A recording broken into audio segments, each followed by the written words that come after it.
자, 노르가즘 정의당 노회찬 원내대표 나오셨습니다. 안녕하십니까? 예, 안녕하십니까? 예, 출입문 닫습니다. 어떻습니까?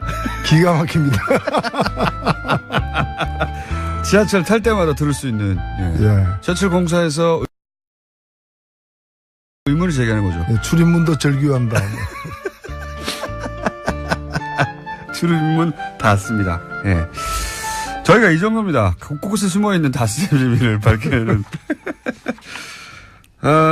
무엇보다 어제, 대한민국 국민 중에, 극히 일부만 참여했던 청와대 영빈관, 만찬에 다녀오셨잖아요. 예. 영빈관, 만찬. 그래서 제가 여쭤볼 게 많았었는데 식사를 못 하시고 나오셨다고. 예. 제가 어제 그 노무현재단 강연이 원래 몇 달 전부터 예정돼 있어서 만찬 도중에 나갈 수밖에 없는 걸 양해를 구했어요. 청와대 측에. 근데 어제 정상회담이 길어지는 바람에 만찬이 30분 늦게 시작한 거예요. 그래서 제가 앞에 뭐 인사는 다 했는데 밥 나오기 전에 나왔습니다. 보리차만 마시고 나왔습니다. 보리차만 마시고. 아까운 기회를 놓치셨네요. 예, 뭐 그래도 뭐 예. 그럼 물어볼 게 없네. 그럼 만찬에 앉아 계시다 거기 나오신 거잖아요. 보리차 마시고. 예. 아니 그 앞에 이제 여러 오랜만에 보는 분들 많이 이제 인사도 나누고 이제 그런 건 다 했죠. 그런 거가 중요한 게 아니지 않습니까? 밥을 먹고 맛이 어땠나부터 시작해가지고 음식은 똑같은 거 먹었을 거 아닙니까? 만약에 먹는다면 그죠? 트럼프 대통령이 먹는 거나 그렇겠죠? 설마. 보통 그런데 예. 그렇죠. 예. 아깝네요. 괜찮습니다. 뭐. 어제 있었던 정상회담의 전반적인 뭐 평가를 한번 해보시면요. 예, 미리 조율을 많이 했던 것 같습니다. 예, 그거는 그냥 이루어진 일이 아니거든요. 그렇죠. 예. 그리고 제가 뭐 그 전에 이 정부 관계자들 만나서 얘기 들을 때도 이제 그런 좀, 의도나 이런 계획들을 들었는데, 그 정상회담이 굉장히 중요한 하나의 고비예요. 그렇죠. 여기서 또 트럼프 말폭탄 터뜨리고 하면 난리 나는 거죠, 우리도.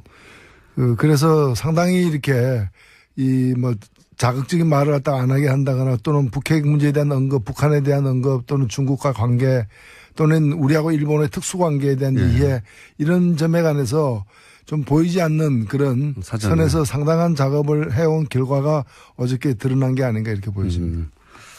그런 우려되는 지점들에 대한 논의가 오랫동안 있었군요. 그래서 이제 우리가 보기에는 문제될 발언들이 전혀 안 나온 거의 없었다고 봐도 과언이 아닌데 사실은. 코리아 패싱 없다는 발언이 국내 정치적으로는 의미가 있겠죠? 그렇죠. 이 코리아 패싱이라는 게 사실은 이게 우리 역사에서 코리아 패싱 대표적인 걸 얘기하라면은 1953년 한국 전쟁 중에 미국이 이승만 정부를 따돌리고 북한하고 이렇게 협상해가지고 휴전해버린 거예요. 휴전 협정 당사자가 아닙니다 우리가.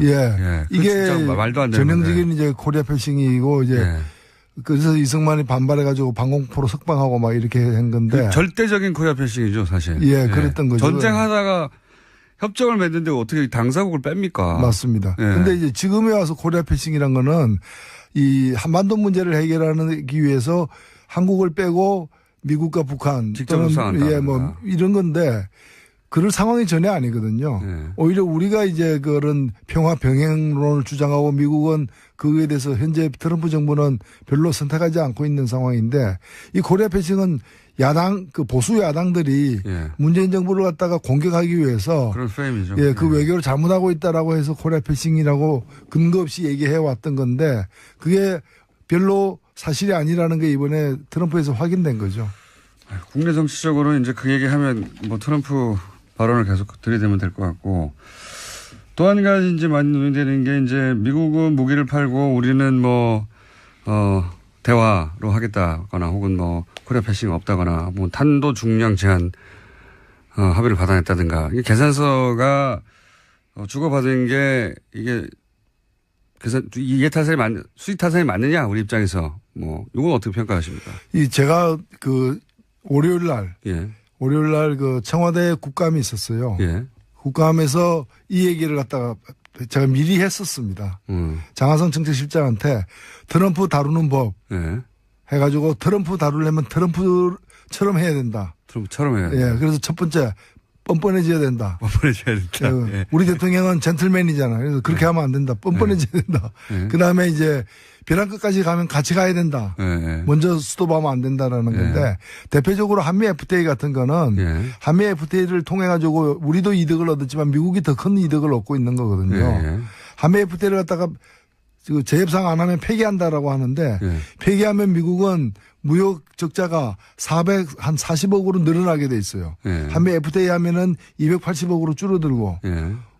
그래서 무역지가 더 줄어든 건데 이걸 더 줄이려고 폐기하겠다 그러는데 자 그럼 폐기하자. 한국이 더 큰 이익이다. 그러면 이렇게 나갈 필요가 있는데 우리로서는 사실은 무역은 우리가 계속 흑자를 보고 있지만 미국과의 무역에서는 그다음에 이제 그 서비스는 무역하고 별도로 계산하거든요. 서비스에서는 우리가 연 한 50억 정도 더 손해를 보고 있어요. 그러니까 적자를 보고 있어요. 근데 이것만이 아니라 무기는 우리가 미국 무기를 전 세계에서 가장 많이 수입하는 나라예요. 오랫동안 그래왔습니다. 오랫동안 그래왔고 한미 FTA 이후에 이게 더 늘어가지고 1년 국방비 예산은 10%를 미국 무기 수입에 쓰고 있고 이게 우리가 연 50억 달러 정도를 쓰고 있는 거예요. 최근에는. 그래서 무기 FTA 적자 얘기하면 무기 얘기를 갖다 꺼내시라. 그래서 이걸 가지고 무역 적자를 막는. 근데 지금 그 전략을 갖다가 이 트럼프가 이 영악한 트럼프 대통령이 쓰고 있는 것 같아요. 그래서 거꾸로 쓰고 있는 거예요. 그래서 이 얘기는 뭔가 하면 무역 적자를 갖다가 더 줄이는 것이 불가능하다면은 무기를 더 수입해라. 이 얘기인데 그 무기를 덜 수입하면은 그 무역과 관련해 가지고 특히 축산이라거나 미국이 노리는 게 몇 개 군데가 있어요. 그걸 갖다가 우리는 더 강하게 개방을 요구하겠다. 근데 그 개방하면 국내에서 또 농민들 난리잖아요. 똑같은 방식으로 상대해야 된다. 네. 그렇죠. 무기와 FTA를 연계한 것은 트럼프 대통령이 지난번부터 했던 일인데 우리도 그럼 거꾸로 그럼 무기 많이 사줄 테니까 FTA 그럼 우리한테 양보해 이렇게 나가야 된다. 그런 건 아닌데 무기를 많이 사는 게 좋다고는 보는 건 아닙니다. 다만 우리에게 필요한 무기들이 있죠. 이번에 예를 들면 그 정찰 자산 같은 거는 우리가 이제까지 미국이 우리한테 팔지 않았던 것이기도 하고 우리가 굉장히 부족한 부분이고 그래서 그런 점에서는 저는 뭐 자주 국방을 위한 어떤 국방력 강화 차원에서도 필요한 대목이라고 봅니다. 알겠습니다. 그럼 종합적으로 판단해서는 성과는 뭐 아직 국회 연설이 남았는데 그건 뭐 연설이니까요. 지금 사실상 오늘 국회 연설까지도 사실 보긴 해야 되는데 지난 일주일 전에 11월 1일 날 대통령이 이제 국회 시정연설하러 와가지고 사전에 여야 대표들하고 간담회를 했어요. 그때 아주 인상적인 얘기를 했는데 언론에는 보도가 안 됐더라고요. 안 됐는데 그 내용이 뭔가면은 외교 문제와 관련해서 그동안에 이 야당들이 굉장히 많이 그 정부를 추궁했는데 외교 문제는 시간이 필요한 게임이다. 이번에 중국과의 어떤 이 사드 문제에 대한 대타협이 있었고 그다음에 이 트럼프가 한국 방문하는 것 이 두 가지 사건이 한 고비를 넘기게 되는 사건이 될 거다. 그래서 이제는 그동안에 이제 도대체 뭐 하냐 특히 외교 안보란이 취약한 거 아니냐 이런 추궁을 많이 받았는데 이번에 결국에는 물밑 작업으로 사드를 원만하게 일단은 봉합을 했잖아요. 그다음에 이 뭐 위태위태한 어떤 그런 길을 걷던 트럼프와 관련해서도 아직은 확연하게 다 확인된 건 아니지만은 일정하게 트럼프와 우리의 어떤 입장의 차이를 이제까지의 과정보다는 많이 좁혀내는. 뭐 제재는 강화하지만 대화의 노력도 계속하겠다. 뭐 이런 그렇죠. 이런 메시지가 나오긴 했습니다. 군사적 옵션의 가능성은 이제 그는 이론상으로만 존재를 하는 거고 현실에서 실질적으로 추진하고 있지 않다는 건 이번에 계속 확인되고 있는 과정이 아닙니까? 이런 것들이 좀 한 고비를 갖다가 이렇게 매듭을 짓게 되는 그런 국면이 아닌가 이렇게 보입니다. 알겠습니다. 굉장히 중요한 그런 점에서 보자면 굉장히 중요한 전개가 될 방한이었다고 평가를 하시는 건데 그런데 그 중요한 자리에 어제 주호영 원내대표하고 안철수 대표가 같은 대표급에서 보실 때 참석을 안 한 거에 대해서는 어떻게 보십니까 각각? 조호영 대표는 뭐 참석할 뜻이 워낙 있었는데 그 이제 당이 이제 쪼개지는 과정이어가지고 상당히 좀 선택이 애매해졌던. 예. 왔으면 욕을 먹었겠죠, 사실은. 근데 본인은 선의에서 참석하려고 했던 것 같고요. 예. 그래도 이제 국빈이 오는데 약속이기 때문에 가려고 했는데 그게 또 당내에서는 또 그걸 또 다르게 보는 시각도 있고 해서 거기서는 뭐. 좀 난처했던 것 같습니다. 그렇죠. 탈당한 사람이 어딜 가냐, 뭐 이렇게 얘기했겠죠. 예. 결국은 안 왔고. 안철 대표는 비행기표, 그러니까 비행기 시간 때문에, 그러니까 뭐 늦게 통보를 받아서 못 왔다라고 하던데. 그건 어떻게 보십니까? 글쎄요, 그렇게 정치인 얘기하면 믿어야죠. 그럼 실제로는 일부러 안 왔다고 보세요? 글쎄요, 한쪽에서는 뭐 테크니컬 파울이 아닌가. 테크니컬 파울이 이렇게도 보는데. 예. 테크니컬 파울. 근데 이제 정치는 일단 명분을 가지고 먹고 사는 직업이라서 예. 본인이 이제 명분 내세우면 그걸 일단 인정해 줄 필요는 있습니다. 믿지 않으시는 눈빛이네요. 테크니컬 파울. 자, 이런 건 어떻습니까? 지금 현재 바른정당, 자유한국당, 그리고 국민의당 모두, 지금 소용돌이 속에 있습니다.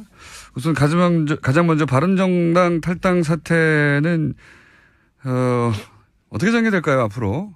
종합적으로 볼 때. 추가 탈당은 있겠는가, 혹은 김무성 의원의 탈당을 어떻게 보시나 등등 기타. 어떻게 될 거라고 보십니까? 일단은 그림이. 명분이 본인들도 시인을 했더라고요. 명분이 없다. 큰 명분이 없죠. 비판을 사실. 많이 듣을 것이다. 이렇게 먼저 이렇게 시인을 죄송합니다. 하던데 문재인 정부의 폭주를 막겠다. 예. 근데 그거는 명분이 안 되는 걸로 보이고 정확하게 하면 자신들의 폭망을 막겠다. 이런 얘기 같은데 그래서 과연 폭망이 막아질지는 의문이고요. 예. 저는 안타깝게 생각하는 게 보수 혁신의 하나의 아이콘이었습니다. 예. 그리고 충분치는 않지만 앞으로 예. 노력에 따라서는 보수 혁신의 중심이 될 수도 있는 예. 그런 집단이 이제 바른정당의 어떤 존재 가치였는데. 그래서 기대치가 있었죠. 일정 정도. 예. 그런데 이게 아직 그런 뜻을 갖고 있는 분도 이제 유승민 대표를 포함해서 있지만 나머지 분들이 지금 탈당을 함으로써 보수 혁신의 가능성이 낮아졌다. 20명에서 일단은 11명이 된 거 아닙니까? 보수 혁신의 한국 정치에서 보수가 스스로 혁신할 가능성이 20%에서 11%로 낮아졌다. 몇 명 더 나가면 더 낮아질 거다. 어디까지 낮아질 거냐? 저는 한 5%까지도 낮아질 수 있다. 이래 보여집니다. 그렇게 전망하시는군요. 예. 그런 수치를 말하는 사람들도 있고요, 실제. 절대 떠나지 않을 사람 몇 명 찾아보면 5명 정도 아니겠느냐. 예, 그래서 저 5명이 될 것 같으니까 5%다 이렇게 생각합니다. 알아들었습니다. 그 정도는 제가. 김무성 의원의 탈당에 대해서는 사실은 보수 매체에서도 그런 기사들이 나와요. 김무성 의원은 탈당하다가 맨 마지막에 나오거나 아니면 끝까지 유승민 의원과 같이 해야 되는 게 아니냐. 본인이 유승민 의원을 끌고 나왔는데 이런 얘기 있지 않습니까? 어떻게 보십니까? 아니 본인이 직접 몇 차례 얘기한 것은 이제 명분은 없다. 그러나 지역에서 이렇게 지방선거에서 살아남아야 되는 그런 분들의 뜻이 일단은 가서 살자라는 것이고 그걸 거절하기 힘들다 이런 얘기 같습니다. 근데 이제 저는 이제 김무성 의원이 결국 유승민 의원을 마지막까지 남아있던 유승민 의원을 끌고 나온 당사자니까 적어도 유승민 의원에 대해서는 본인이 그랬던 사람으로서 최소한의 정치적 도의를 지켜서 같이 갔어야 되는 거 아니냐 이거죠. 다른 사람 8명을 보내더라도. 그게 물론 그렇게 이제 볼 수도 있는데 유승민 의원을 안 보는 거죠. 그러니까 노룩 컴백. 예, 노룩 탈당이죠. 예. 그쪽을 안 보고 그냥 가는 거죠. 노룩. 그쪽을 보면 곤란해지니까 몇 가지로 미안하고. 그리고 국민들이 그한테 명분 없다는 얘기도 국민들을 쳐다보지 않는다는 거예요. 국민들을 보지 않고 노룩. 예. 노룩 컴백. 홍준표 대표와 김무성 의원 둘 다 사실은 지금 현재 지분을 가진 지분이 어느 정도인지 모르겠습니다만 이제 두 분 다. 이 두 분의 양립이 그 안에서 가능할까요? 일단은 친박 그 변수가 있는 한 예. 친박하고 같이 맞서야 된다는 점에서 당내 친박이 다 청산된 게 아니기 때문에 그 긴장이 앞으로도 계속될 것이고요. 뭐 그런 점에서는 또 같은 그 이렇게 이해관계 당분간은 예, 이해관계도 있는 거죠. 갈등 관계도 있고 이해관계 다 있는데 이제 같이 양립할 측면도 있다는 거죠.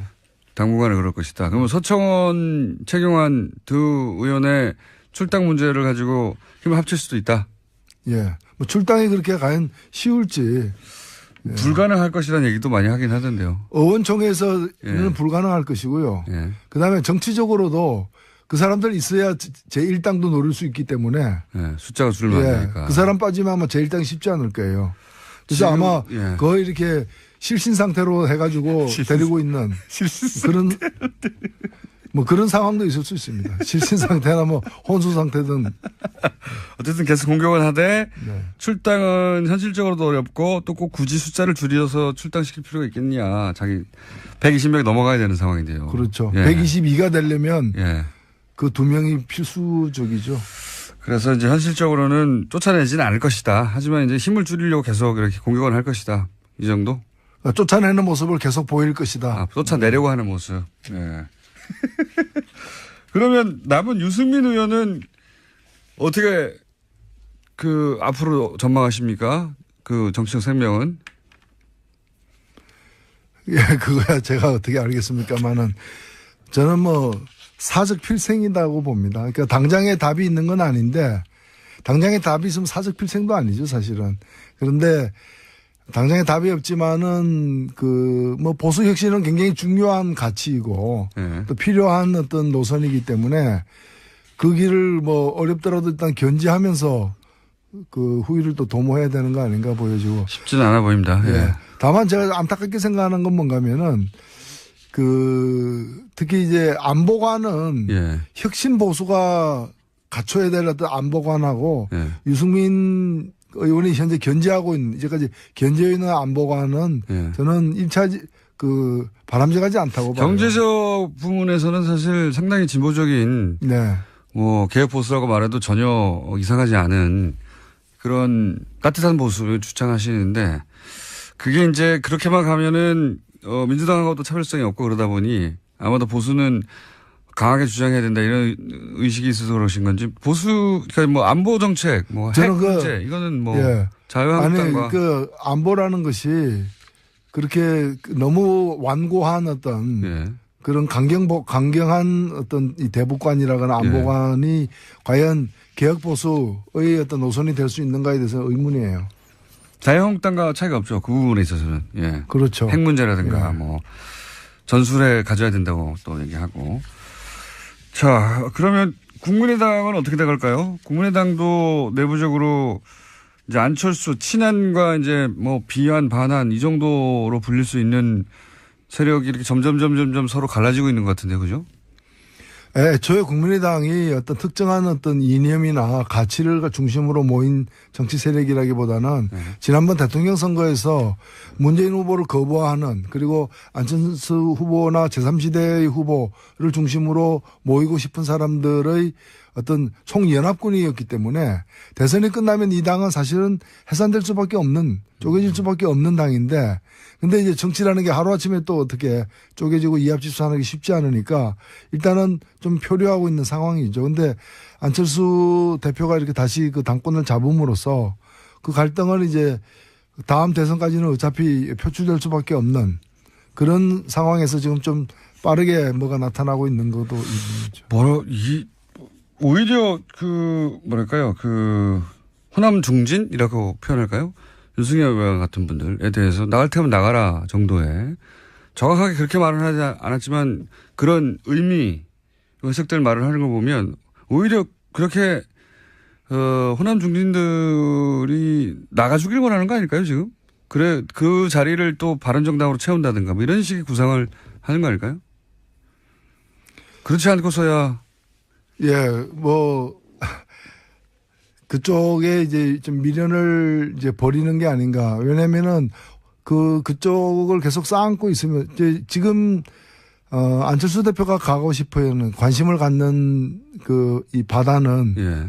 바다 그 불러오시 안철수 후보에게 대표에게 불러오셔는 그쪽이 아니에요. 예. 그렇죠. 그쪽이 아니라 이 예. 보수의 본토, 죠, 사실은.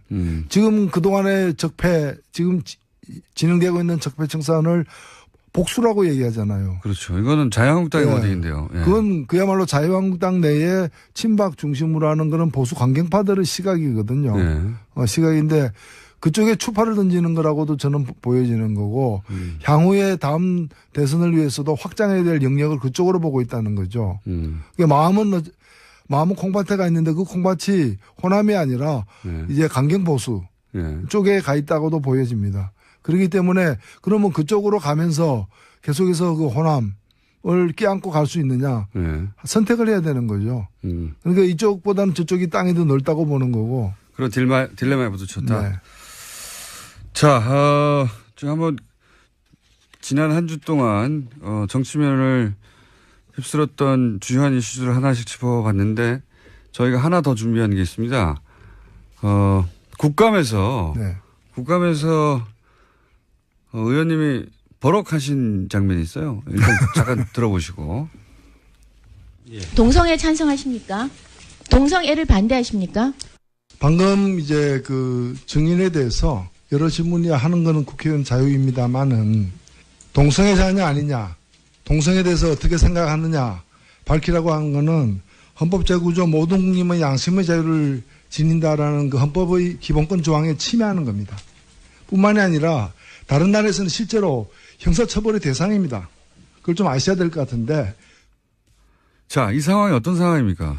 예, 그 전희경 의원이라고 예. 바로 그 전날 청와대가 주사파에서 장악됐다라는 예, 히트를 치셨던. 예, 그런 이제 그 얘기를 해가지고 이분이 이제 그 다음날 이렇게 사보임 됐어요. 그러니까 교체가 됐어요. 예. 아마 그 발언에 그 파문을 갖다가 좀 그 걱정해서인지 빠졌는데 그리고 새롭게 들어온 분이 이제 김정재 의원이었죠. 근데 이분이 동성애에 대해서 좀 지나칠 정도로 동성애 정책에 대해서 자기 의견을 얘기할 수는 있는데 예. 당사자 국가인권위원장에게 예. 동성애 찬성하냐 반대하냐 그리고 동성애 자를 갖다가 어떻게 생각하냐 이걸 갖다 계속해서 반복적으로 예.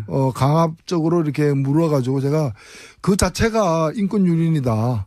헌법의 그 양심의 자유를 갖다가 침해하는 것이고 예. 다른 나라는 그 자꾸 추궁하면 그 자체가 이제 처벌 대상이 된다. 예. 뿐만이 아니라 국가인권위원회가 해야 될 일이 저런 질문 단속하는 일이다.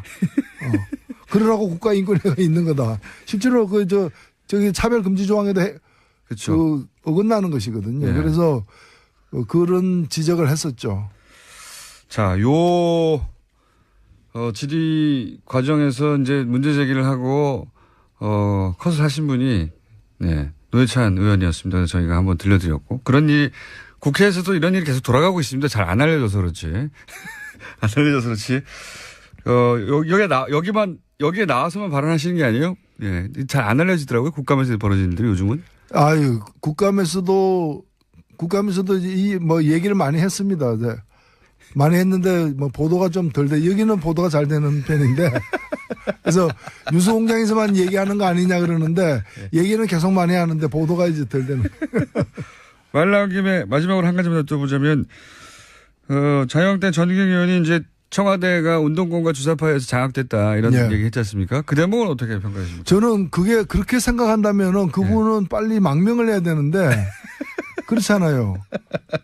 그리고 아니면 그 투쟁을 해야죠. 자유민주주의 회복을 위해서.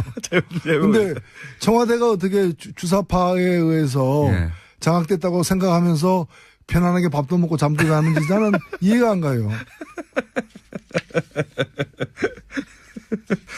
주사파에서 장악됐다는 것은 준 북한이 됐다는 얘기거든요.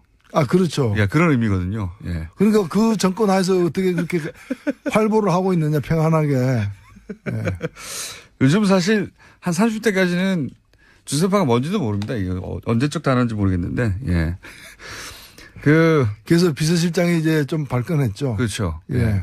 주사파의 의미는 과거 군사정권에서 학생운동하는 사람들을 이제, 김일성의 지령을 따른 사람이다. 그래서 전두환 정권 때 당신은 뭐 했느냐. 예. 뭐 했는지 모르겠지만. 예. 그렇게 되묻는 거죠. 예. 예. 지적을 했었죠. 그 시절에 만들어진 이제 용어거든요. 예. 김일성의 지령을 따르는 사람들 이런 의미입니다. 이게 말하자면. 그렇다고 이제 공격을 하니까 발끈할 수밖에 없는 거고 거기에 대해서 의원님은 그럼 큰일 나는데 우리나라 망명해야지 어떻게 했냐고. 예. 고급스러운 디스였습니다. 자, 한 가지만 더 시간 다 됐는데 어제 이정미 대표가 나와서 그런 얘기 하시더라고요. 평상시에 노회찬 원내대표가 정말 말이 많은데 요즘은 노루가즘에 가서 터뜨리려고 평소에 말을 아낀다고. 그러고 싶은데 그게 안 되네요. 화요일 날 저녁에 JTBC에서 불러좀 거기 가서 또 얘기하니까. 꼭 화요일 날 부르시더라고. 네. 저 오늘 여기까지 하겠습니다. 지금까지 정의당 노회찬 대표였습니다. 감사합니다. 네, 고맙습니다. 자, 노루가즘 정의당 노회찬 원내대표 나오셨습니다. 안녕하십니까? 예, 안녕하십니까? 예, 출입문 닫습니다. 어떻습니까? 기가 막힙니다. 지하철 탈 때마다 들을 수 있는 지하철 공사에서 의문을 제기하는 거죠. 예, 출입문도 절규한다. 출입문 닫습니다. 예. 저희가 이 정도입니다. 곳곳에 숨어있는 닫습 비밀을 밝히는. 무엇보다 어제 대한민국 국민 중에 극히 일부만 참여했던 청와대 영빈관 만찬에 다녀오셨잖아요. 예. 영빈관 만찬. 그래서 제가 여쭤볼 게 많았었는데 식사는 못 하시고 나오셨다고. 예. 제가 어제 그 노무현재단 강연이 원래 몇 달 전부터 예정돼 있어서 만찬 도중에 나갈 수밖에 없는 걸 양해를 구했어요. 청와대 측에. 근데 어제 정상회담이 길어지는 바람에 만찬이 30분 늦게 시작한 거예요. 그래서 제가 앞에 뭐 인사는 다 했는데 밥 나오기 전에 나왔습니다. 보리차만 마시고 나왔습니다. 보리차만 마시고. 아까운 기회를 놓치셨네요. 예, 뭐 그래도 예. 그럼 물어볼 게 없네. 그럼 만찬에 앉아 계시다 거기 나오신 거잖아요. 보리차 마시고. 예, 아니 그 앞에 이제 여러 오랜만에 보는 분들 많이 이제 인사도 나누고 이제 그런 건 다 했죠. 그런 거가 중요한 게 아니지 않습니까? 밥을 먹고 맛이 어땠나부터 시작을 갖다가 이 트럼프가 이 영악한 트럼프 대통령이 쓰고 있는 것 같아요. 그래서 거꾸로 쓰고 있는 거예요. 그래서 이 얘기는 뭔가 하면 무역 적자를 갖다가 더 줄이는 것이 불가능하다면은 무기를 더 수입해라. 이 얘기인데 그 무기를 덜 수입하면은 그 무역과 관련해 가지고 특히 축산이라거나 미국이 노리는 게 몇 개 군데가 있어요. 그걸 갖다가 우리는 더 강하게 개방을 요구하겠다. 근데 그 개방하면 국내에서 또 농민들 난리잖아요. 똑같은 방식으로 상대해야 된다. 네. 그렇죠. 무기와 FTA를 연계한 것은 트럼프 대통령이 지난번부터 했던 일인데. 우리도 그럼 거꾸로 그럼 무기 많이 사줄 테니까 FTA 그럼 우리한테 양보해 이렇게 나가야 된다. 그런 건 아닌데 무기를 많이 사는 게 좋다고는 보는 건 아닙니다. 다만 우리에게 필요한 무기들이 있죠. 이번에 예를 들면 그 정찰 자산 같은 거는 우리가 이제까지 미국이 우리한테 팔지 않았던 것이기도 하고 우리가 굉장히 부족한 부분이고 그래서 그런 점에서는 저는 뭐 자주 국방을 위한 어떤 국방력 강화 차원에서도 필요한 대목이라고 봅니다. 알겠습니다. 그럼 종합적으로 판단해서는 성과는 뭐 아직 국회 연설이 남았는데 그건 뭐 연설이니까요. 예. 지금 사실상 오늘 국회 연설까지도 사실 보긴 해야 되는데 지난 일주일 전에 11월 1일 날 대통령이 이제 국회 시정연설하러 와가지고 사전에 여야 대표들하고 간담회를 했어요. 그때 아주 인상적인 얘기를 했는데 언론에는 보도가 안 됐더라고. 안 됐는데 그 내용이 뭔가면은 외교 문제와 한국 전쟁 중에 미국이 이승만 정부를 따돌리고 북한하고 이렇게 협상해가지고 휴전해버린 거예요. 휴전 협정 당사자가 아닙니다, 우리가. 이게 말도 안 되는 전형적인 이제 코리아 패싱이고 이제 그래서 이승만이 반발해가지고 방공포로 석방하고 막 이렇게 한 건데. 그 절대적인 코리아 패싱이죠, 사실. 그랬던 거죠. 전쟁하다가 협정을 맺는데 어떻게 당사국을 뺍니까? 맞습니다. 근데 이제 지금에 와서 코리아 패싱이란 거는 이 한반도 문제를 해결하기 위해서 한국을 빼고 미국과 북한 직접 협상한다. 뭐 이런 건데 그럴 상황이 전혀 아니거든요. 오히려 우리가 이제 그런 평화 병행론을 주장하고 미국은 그거에 대해서 현재 트럼프 정부는 별로 선택하지 않고 있는 상황인데 이 코리아 패싱은 야당 그 보수 야당들이 예. 문재인 정부를 갖다가 공격하기 위해서 그런 프레임이죠. 예, 그 외교를 잘못하고 있다라고 해서 코리아 패싱이라고 근거 없이 얘기해 왔던 건데 그게 별로 사실이 아니라는 게 이번에 트럼프에서 확인된 거죠.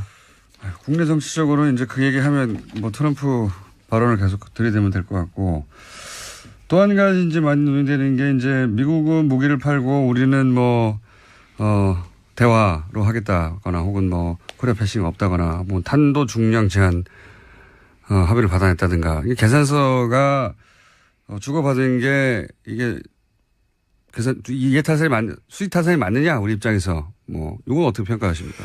제가 그 월요일 날 그 청와대 국감이 있었어요. 예. 국감에서 이 얘기를 갖다가 제가 미리 했었습니다. 장하성 정책실장한테 트럼프 다루는 법 예. 해가지고 트럼프 다루려면 트럼프처럼 해야 된다. 트럼프처럼 해야 예. 그래서 첫 번째 뻔뻔해져야 된다. 뻔뻔해져야 된다. 예. 우리 대통령은 젠틀맨이잖아요. 그래서 그렇게 하면 안 된다. 뻔뻔해져야 된다. 그 다음에 이제 벼랑 끝까지 가면 같이 가야 된다. 먼저 스톱하면 안 된다라는 건데 대표적으로 한미 FTA 같은 거는 한미 FTA를 통해 가지고 우리도 이득을 얻었지만 미국이 더 큰 이득을 얻고 있는 거거든요. 한미 FTA를 갖다가 재협상 안 하면 폐기한다라고 하는데 폐기하면 미국은 무역 적자가 한 40억으로 늘어나게 돼 있어요. 한미 FTA 하면은 280억으로 줄어들고. 그래서 무역지가 더 줄어든 건데 이걸 더 줄이려고 폐기하겠다 그러는데 자 그럼 폐기하자. 한국이 더 큰 이익이다. 그러면 이렇게 나갈 필요가 있는데 우리로서는 사실은 무역은 우리가 계속 흑자를 보고 있지만 미국과의 무역에서는 그다음에 이제 그 서비스는 무역하고 별도로 계산하거든요. 서비스에서는 우리가 연 한 50억 정도 더 손해를 보고 있어요. 그러니까 적자를 보고 있어요. 근데 이것만이 아니라 무기는 우리가 미국 무기를 전 세계에서 가장 많이 수입하는 나라예요. 오랫동안 그래왔습니다. 오랫동안 그래왔고 한미 FTA 이후에 이게 더 늘어가지고 1년 국방비 예산은 10%를 미국 무기 수입에 쓰고 있고 이게 우리가 연 50억 달러 정도를 쓰고 있는 거예요. 최근에는. 그래서 무기 FTA 적자 얘기하면 무기 얘기를 갖다 꺼내시라. 그래서 이걸 가지고 무역 적자를 막는. 근데 지금 그 전략 해가지고 음식은 똑같은 거 먹었을 거 아닙니까? 만약에 먹는다면 그죠? 트럼프 대통령이 먹는 거나 그렇겠죠? 설마? 보통 그런데 그렇죠. 예. 아깝네요. 괜찮습니다. 뭐. 어제 있었던 정상회담의 전반적인 평가를 한번 해보시면요. 예, 미리 조율을 많이 했던 것 같습니다. 예, 그거는 그냥 이루어진 일이 아니거든요. 그렇죠. 예. 그리고 제가 그 전에 정부 관계자들 만나서 얘기 들을 때도 이제 그런 좀, 의도나 이런 계획들을 들었는데, 그 정상회담이 굉장히 중요한 하나의 고비예요. 그렇죠. 여기서 또 트럼프 말폭탄 터뜨리고 가면 난리 나는 거죠, 우리도. 그래서 상당히 이렇게 자극적인 말을 갖다가 안 하게 한다거나 또는 북핵 문제에 대한 언급, 북한에 대한 언급 또는 중국과 관계 또는 우리하고 일본의 특수관계에 대한 이해 이런 점에 관해서 좀 보이지 않는 그런 선에서 상당한 작업을 해온 결과가 어저께 드러난 게 아닌가 이렇게 보여집니다. 그런 우려되는 지점들에 대한 논의가 오랫동안 있었군요. 그래서 이제 우리가 보기에는 문제될 발언들이 전혀 안 나온 거의 없었다고 봐도 과언이 아닌데 사실은. 코리아 패싱 없다는 발언이 국내 정치적으로는 의미가 있겠죠? 그렇죠. 이 코리아 패싱이라는 게 사실은 이게 우리 역사에서 코리아 패싱 대표적인 걸 얘기하라면은 1953년